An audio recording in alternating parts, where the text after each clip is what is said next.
Hello കൂട്ടുകാരെ, welcome back. Episode 45 വിശേഷങ്ങൾ പറയാം. ജിൻഡോയും ശ്രീതുവും തമ്മിൽ ചെറിയ ഉടക്കാണ്.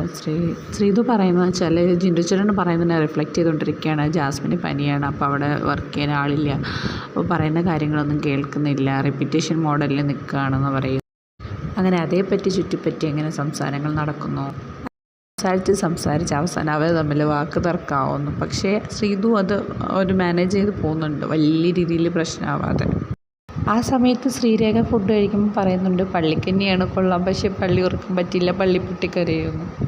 ആരെങ്കിലും ഉറങ്ങിയ ബിഗ് ബോസ് പട്ടി ഉരയ്ക്കുന്ന ശബ്ദം ഓൺ ചെയ്യുമല്ലോ, അതുകൊണ്ടാണ് പറഞ്ഞത്. പിന്നീട് ബിഗ് ബോസ് കാണിക്കുന്നത് വെച്ചാൽ സിബിൻ ഭയങ്കര ഫ്രസ്ട്രേറ്റഡ് ആയിട്ടാണ് കാണിക്കുന്നത്. പക്ഷേ എനിക്ക് തോന്നുന്നു തലേ ദിവസം സിബിന് കുറച്ച് പണി കിട്ടിയല്ലോ ലാലേട്ടൻ്റെ അടുത്തുനിന്നൊക്കെ, ജാസ്മിന് മുമ്പിൽ ഇപ്പം നാണം കെട്ടൊക്കെ നിൽക്കല്ലേ. അപ്പോഴത്തേക്ക് സിബിൻ ഒട്ടും പറ്റുന്നില്ലാത്ത രീതിയിൽ പിടിച്ചു നിൽക്കാൻ പറ്റാത്ത എന്തോ മെൻ്റലി വീക്കായ പോലെ കാണിക്കുന്നുണ്ട്. അങ്ങനെ ബിഗ് ബോസ് പറയുന്നുണ്ട് ഡോക്ടറെ കാണാമെന്ന്. അങ്ങനെ ഡോക്ടറോട് സംസാരിച്ച് കൺഫ്യൂഷൻ റൂമിൽ വരാൻ പറയുന്നുണ്ട്. അടുപ്പിൽ പറയുന്നു പറ്റുന്നില്ല, പിടിച്ച് നിൽക്കാൻ ശ്രമിക്കാം. അയാളെ ശ്രീരേഖ മോട്ടിവേറ്റ് ചെയ്യാനൊക്കെ നോക്കുന്നുണ്ട്. അതിനു ശേഷം നുണ പറയൽ ടാസ്ക്കാണ്. ആരെങ്കിലും പറ്റിയില്ലാത്ത നുണ പറയുക. അങ്ങനെ എല്ലാവരും വന്ന് പറയുന്നുണ്ട് ഓരോരുത്തരെ പറ്റിയിട്ട്.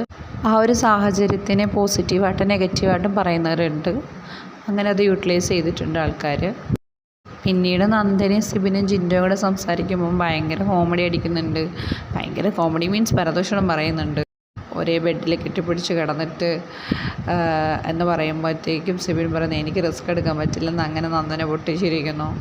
ജാസ്മിൻ വൊമിറ്റ് ചെയ്യാനൊക്കെ വരുന്നുണ്ട്, കാരണം ഒട്ടും വയ്യാൻ തോന്നുന്നു. അങ്ങനെ ഒരു ദിവസം ഫുള്ള് റെസ്റ്റ് എടുക്കണം. അപ്പം പറയുന്നുണ്ട് ബിഗ് ബോസ് ആരും അവരുമായിട്ട് സമ്പർക്കത്തിലാവേണ്ട ആവശ്യമില്ല, ക്യാപ്റ്റൻ മാത്രം അത്യാവശ്യ ഘട്ടത്തിൽ പോയി കണ്ടാൽ മതി എന്ന് പറയുന്നു.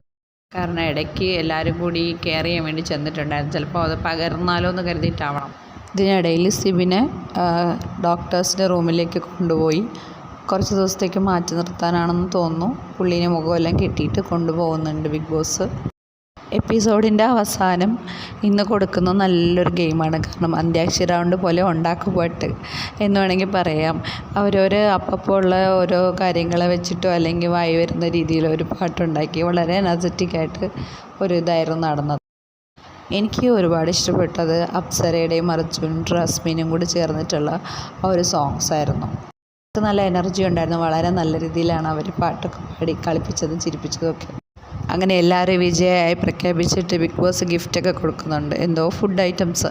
പിന്നീട് അത് കഴിഞ്ഞിട്ട് ഏറ്റവും കോമഡി നടന്നത് ഗബ്രി ജാസ്മിനാണ്. ജാസ്മിൻ എഴുന്നേറ്റിരിക്കുന്നു, ഗബ്രി പാട്ട് പാടുന്നു, ഇത് ഞാൻ ചൊല്ലിയാകണം, എന്താ സൂര്യയുടെ ഡയലോഗ് പറയുന്നു.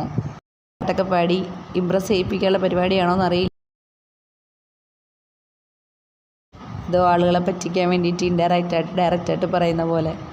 അങ്ങനെ ആൾ ഭയങ്കര ഹാപ്പിയൊക്കെ കാണിക്കുന്നുണ്ട് ജാസ്മിൻ. എന്നിട്ട് ഇന്ന് മിസ് ചെയ്തോ, ഞാൻ ഇല്ലാതെ എങ്ങനെ ഉണ്ടായിരുന്നു എന്നൊക്കെ ജാസ്മിൻ ഗബ്രിയോട് ചോദിക്കുന്നുണ്ട്. ജാസ്മിൻ ഗബ്രിയുടെ ഈ കള്ളപ്രണയത്തിൽ അല്ലെങ്കിൽ പ്രണയത്തിൽ കൂടി ഇന്നത്തെ എപ്പിസോഡ് അവസാനിക്കുന്നു.